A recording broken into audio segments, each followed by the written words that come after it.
welcome back to my YouTube channel. So, kamusta po kayo dyan? So, kung ako po yung tatanungin, okay naman po ako.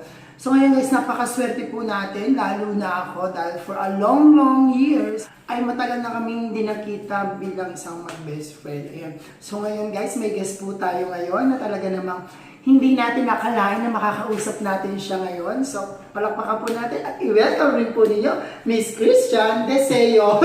Miss talaga. Ayan. So, kamusta naman? Ako, buhay pa. Ayan. Kasi po, kung hindi niyo po natatanong guys, napakatagal na po namin hindi nakikita, almost 2 years. 2 years, 3 years. 2 to 3 years na po kami halos hindi nakikita ni Christian Soot, aka Tetet. So, kamusta naman pinagkakabalaan mo ngayon, Tetet? Ako ngayon, dahil pandemic at ayun, nakasalan ako sa parlor, doon ako natutulog eh. Simula nung nag-lockdown, doon ako natulog. So, ibig sabihin, doon ka lang sa salon. Doon ako sa parlor. So, kasi po si Tetet po ay isa siyang hairdresser, no? Tama. For how many years ka na ba hairdresser? For almost 10 years na. So, 10 years na siya. At guys, napakagaling niyang manggugupit actually. Ayan. So, wag na natin patagalin guys. Alam niyo kung bakit ba, bakit kailangan kasama ko si Christian sa vlog ko ngayon. Alam niyo kung bakit guys? Kasi, i-interview natin siya, ikukwento niya lang yung naging buhay niya bilang isang PWD, no? Kung di niyo po natatanong, siguro naman napansin niyo na kanina, may kapansanan siya sa pananalita. Ayan. Nakaumiyak ako. Baka daw po kasi umiyak siya. Hindi naman siguro, sabi ko nga sa kanya, nung nag-uusap kami, huwag kang masyadong basta relax lang kasi syempre gusto ko malaman ng maraming tao kung paano yung maging matapang bilang isang may kapansanan, no? Actually, hindi naman yung kapansanan, di ba? Siguro, gift pa rin from God, di ba? Ayan, so tanungin natin, so my first question para sa iyo, Tetet, o best friend, ay, paano mo natanggap na ganyan ka? Paano ko natanggap? Actually, nung una, dito sa matanggap. Kasi nga, parang nagtatanong ako sa Diyos, bakit ako nagkaganito? Bakit maraming makasala ng tao? Bakit ako pa yung kailangan magkaganito? Nung hindi pa ako nakakakilala sa Diyos. Pero, simula nung makilala ko sa buhay ko, way back 2009, yun ang hindi ko makakalimutan, 2009, na nakilala ko Panginoon sa buhay ko. Unti-unti, natanggap ko yung kung ano ako ngayon, unti-unti, parang hindi naman bigla na ako natanggap mo na agad, pero unti-unti, natanggap ko siya. Kumbaga parang, process by process. Parang step by step, yung naging struggle mo sa pagtanggap at pag-unawa.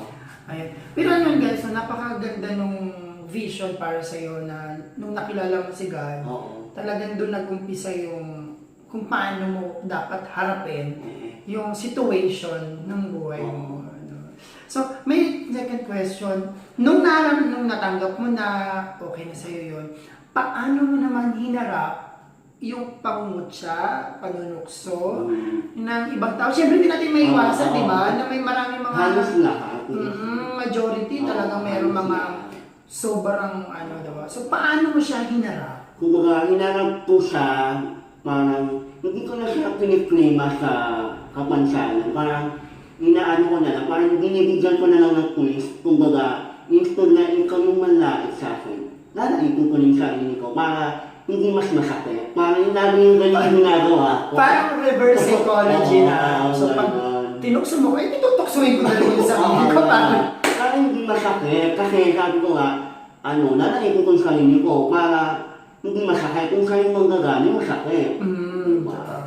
Kasi nga, syempre, sa tagal, ilan taon ka na nga ulit? 33. 33. So, sa edad mo ngayon, marami kang pinagdaan naman. Marami, so. Diba? Yung rejection, sobrang dami. Sa pamilya, sa kaibigan, especially love life. Oh my God! Wow!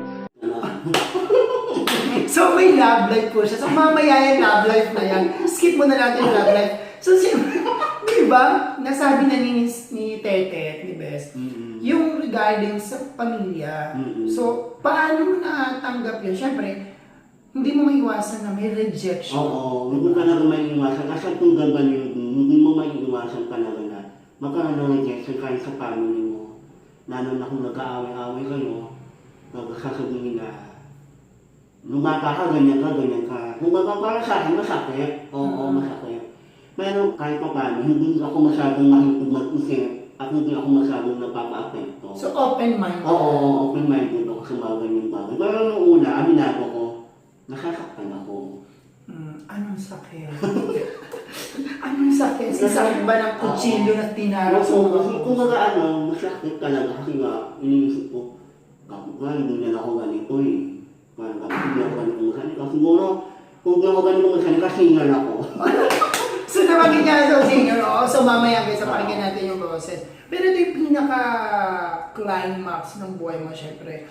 Yung parang, paano mo ginawa ang buhay na may kapansanan ka? Ginawa ko yung buhay ko, parang naman na din. Hindi ko kasi iniisip yung sarili ko na may kapansanan ako, ako, anim yung ganyan ko, maliit yung tenga ko. Kung baga parang ako makapan yung mukha ko sa tao, kahit na hindi na nila maintindihan yung sinasabi ko, tuloy pa rin ako. Kung baga parang iniisip ko sa sarili ko, normal akong tao. Ganun yung ginawa ko. So parang, okay, eto na ako, may kapansanan ako, pero my choice is make it be normal in my life. So, sa bagay guys, alam nyo, minsan ganun talaga, no? Kailangan gawin mong normal yung buhay mo, hindi magiging hadlang kung ano kapansanan meron ka. No? Kasi kagaya nga ng sinabi ni Tetet, no? Maliit yung tenga niya, anim yung daliri niya. Tingnan nyo, anim yung parang, pero hindi ba nakwento sa inyong mama mo kung bakit naging ganyan? Or May nakwento siya, kaya naging anim yung daliri ko, naglinihin siya dun sa paa ng manok, tapos hindi niya nakain. Ako tutulong, ako gawin naniniwala sa ganun. So, ang nanay mo, gustong kumain ng paa ng manok, Oo. pero hindi niya nakain, kaya naging ganyan. May ganun ba? So, sa mga nanonood kung sa mga makapanood dito, kung alam niyo totoo yung ganun, comment below po tayo. Baka malay mo, di ba, mayroong gano'n kasi hindi rin naman natin alam eh. Kahit ako, hindi ko rin naman alam, di ba? So, ito pa, next question ko. So, kanya nabanggit mo na yung love life. No? So, marami ka na ba naging love life?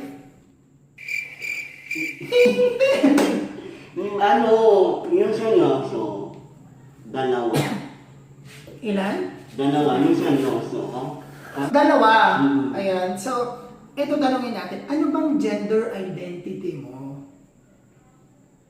Hindi ko rin malaman sa sarili ko eh. Minsan babae, minsan bakla, minsan lalaki, hindi ko rin malaman. So, parang bisexual? Oo, parang gano'n. Nagkagusto ka rin sa babae? Oo, nagkakagusto ko sa babae, sa lalaki, sa bisexual, lahat ata eh. So, all in package. So, all in package. So, di ka nagkakagusto na lang sa tomboy na lang. Tomboy na lang, hindi ko talaga nagustuhan. So, malay mo naman dumating yung time. Malay mo, for a long, long years sa buhay mo, ang magiging karelasyon mo pala ay tomboy, diba? Katulad ng friend natin, diba? Ayan. So, meron akong mga friend guys na gano'n talaga. So, ito naman, so sa trabaho mo, syempre diba? Oo, sa trabaho mo bilang isang hairdresser, paano mo na-handle? Syempre, minsan may magugulat, ano ba to? Paano? Ano yung... Ano yan, kung baga yung sa trabaho, marami ko na-encounter na kaya mo mag-gupay kasi ano yung ganyan mo. Kung baga para ako, pinapakita ko sa client ko, ay madam, ako lang bahala dyan, tiwala ka na. Parang kung baga, kasi kung papakita mo sa client ko na pag-ako sa kanya, paano ka magtutiwala sa'yo? Dapat, pag humarap ka sa client mo, confident ka na sa gagawin mo sa kanya. Kaya ko to, kaya ganito ako. Tiwala lang. Tiwala. Ayaw po ninyo. Yung ibang hairdresser dyan, 10 pero ako 6. Oo. Sabi ko, sinasabi ko na pag tayo ng gupit ko, pagpupupul ko yung pag-ani kong daliri. Pero sa awa naman ay almost 10 years. Sa 10 years, buo pa yung daliri. So, ibig sabihin ganun kakagaling mag-open. Ayan. So, syempre, balikan natin way back in your high school life. Nung high school. Siyempre, di ba, pag high school guys, nandun yung bullying talaga. Paano mo siya na-handle? Paano mo, yung siyempre, pagpapasok ka, nandun na naman yung may bubuli sa'yo, may mga ano sa'yo? Ay, high school, sobrang ko, iyakin. Bakit? Iyakin ako, parang pag nilalait mo ko na, bingo, ganun. Umiiyak na lang ako, hindi ako namala. So, hindi ka walang gago kayo. Hindi ako namala. So, Parang, na lang ako, kumakahimik na lang ako para walang problema, oo, walang problema. away. So, parang nangyayari na lang sa'yo, accept na lang. Oo, ina-accept ko na. Paano yung burden nun? Paano yung sakit? Yun na nga yung matindi. Kumbaga, yung sa sobrang pagtitintin ko yung ginagawa sa akin, nakasama sa akin yun. Kasi dumating ako sa point na sumabog ako. What do you mean sumabog? Sumabog na yung pagtitintin ko, parang, sorry guys, nasa PW, tapos hindi ko ginawa to, na parang nag-rebelde ako. Oo, so parang nagwalang hiya ka sa buhay mo, in short. Parang ang natepuhan yung buhay ko. So, joke kahit mo. so hindi ka naman nag-addict? Hindi ako nag-addict. So, paano klaseng rebelde? Ayun lang, yung pagkaka, inom. So parang hindi ka sumunod sa mga magulang. Oo, tapos naging, krabing kansan, gano'n, something. Prodigal son. Naging krabing kansan ako, nang matagal na panahon. Ayan. So actually talaga marami talagang nangyayaring ganyan. Nagkakaroon ng mga prodigal son talaga. Aminado ko. Lalo na yung mga may madidepress, may stress, no? Talagang Lalo na ako, rejection pa yung na-overcome ko. Kaya parang dumating ako sa point na nag-rebelde talaga ako. Yeah. Guys, siguro, isa rin ako siguro sa number one na nabubuli sa kanya. Kasi talaga syempre, schoolmate ko rin siya. Talagang ako yung to the max na number one na nambubuli talaga sa kanya. Yung talagang ako siguro yung dahilan ng isang araw-araw na umiiyak siya. Diba? Kasi tawag sa kanya, chicharon. Momo, sagnip. Ano mo yung sagnip? Oo, diba? So, pero guys, syempre, Meron akong classmate, tinawag na akong sagnip. Ano yung sagnip? Pinas pala yung tawag doon. Binalitod niya lang. Sagnip. Sagnip. Pinas. Pingas. Sagnip mo nga, no? Pingas. Kasi pingas yung tenga niya, guys. Hindi naman nalata. Pero ito naman, guys. Pero yung goal ko nun, hindi naman ako ganun kasama. Hindi ako ganun masama. Hindi ako ganun kasamang tao. Diba? Hindi naman ako ganun kasama. May goal ako kung bakit gano'n. Kasi sa school namin, guys, merong grupo-grupo, di ba? So may grupo-grupo. Sa grupo namin, sa mga, lagi ko siya nakikita, lagi siyang ape. Lagi siyang nabubuli na sobra-sobra. Pero which is, my point is, kung ba't ko siya ginagawa, no? Gusto ko maging, yun, maging matapang siya, lumaban siya. Sumagot ako. Ako naman hindi ako sumasagot. Lumaban. Umiiyak lang talaga. Kaya, di ba, kaya sabi ko minsan sa mga PWD na nakikilala ko, huwag niyong i-insist sarili niyo na may malaki kayong problema sa buhay. Kasi, kung ano man kapangsanay niyo, it's a gift.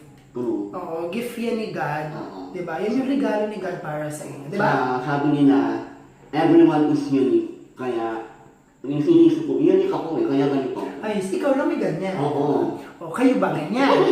Mayroon ako kilalang ganyan, yung grabe sila kapihin yung mga may kapansanan, as in sobra-sobra. Pero ito nga sinasabi ko, guys, sana dumating yung time na ma-realize nating lahat na we belong. Na isa sila sa mundo natin, na hindi natin sila kailangan tapak-tapakan o maliitin dahil parte sila ng buhay natin. Ikaw, anong pwedeng i-advise para sa kanila? Pero, bibititin ko muna kayo dyan. Kasi guys, ito nga guys na sinabi ko kanina, si Tetet kasi may kapansanan siya. In short, ngongo siya. Pero hindi siya bingot ha, hindi siya bingot. Hindi ako bingot. Ngongo lang siya. Wala po akong kleptane. Yun nga yun ko sinas. Lagi niya sinasabi sa akin yan, hindi ako bingot. Ngongo lang. Ayan. Pero guys, alam nyo, may kapansanan siya, ngongo siya, pero napakagaling niyang kumanta. Pag may mic. Ayan. So, ipaprovide natin yung mic. Oo na, okay na yan. So, wag na. So, guys, Umi-echo naman. ayan guys, so, pakinggan natin ang awitin ni Miss Miss talaga, no? Miss talaga. Hindi pala, si Christian. So, si Christian kasi, nagsiserve din siya sa church. So, guys, pakinggan natin ang kanyang awitin. Dinakabahan ako. Pasensya na po. Ulit.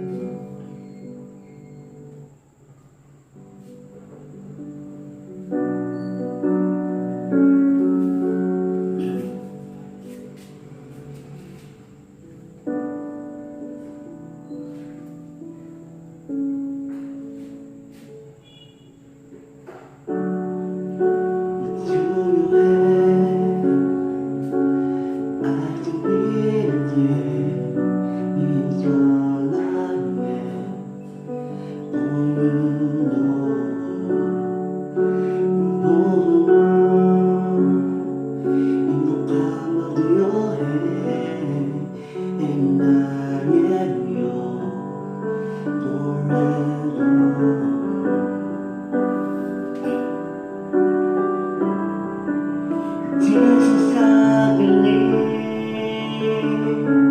in you. Jesus, I belong to you. You're the reason that I live, the reason that I see. It's all I am.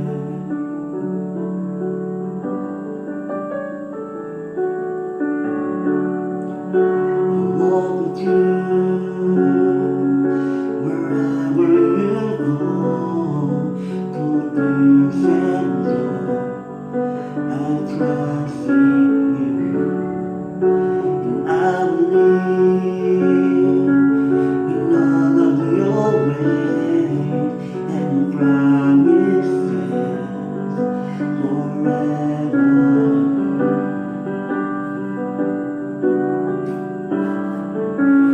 Jesus, I believe in you.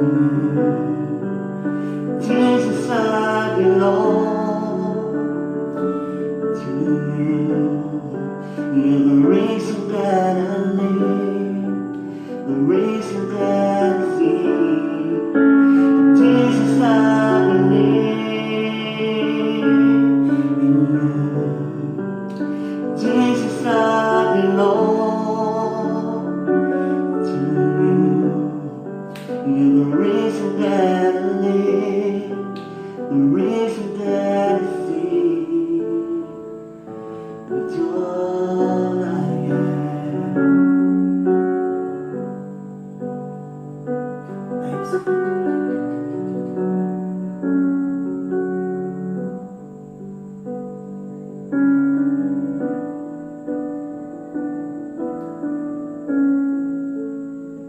I will worship you, Lord. I will worship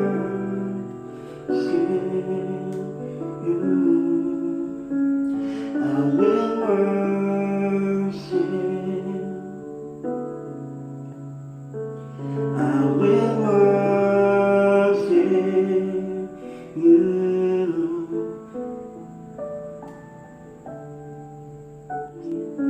It's all I am.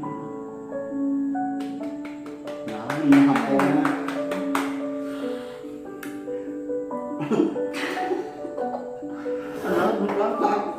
Alam mo kung bakit kami ko, naiyak ako. Na-speechless ako doon. Na-speechless ako doon sa song. Napakaganda nung song na Jesus, I believe in you. Yes. Jesus, I belong to you. You're the reason that I live. With all I am. Yes. Bakit? Bakit yun yung napili mong kanta para sa amin? O kantahin para sa amin? Kasi ako, every time na umadating ako sa down time ng buhay ko, simula na nakakilala ako sa Panginoon. Every time na gumadating ako sa down time ng buhay ko, kumakanta ko ng mga ganong kanta para ma-refresh ako ulit, kumbaga parang maiba yung mindset ko.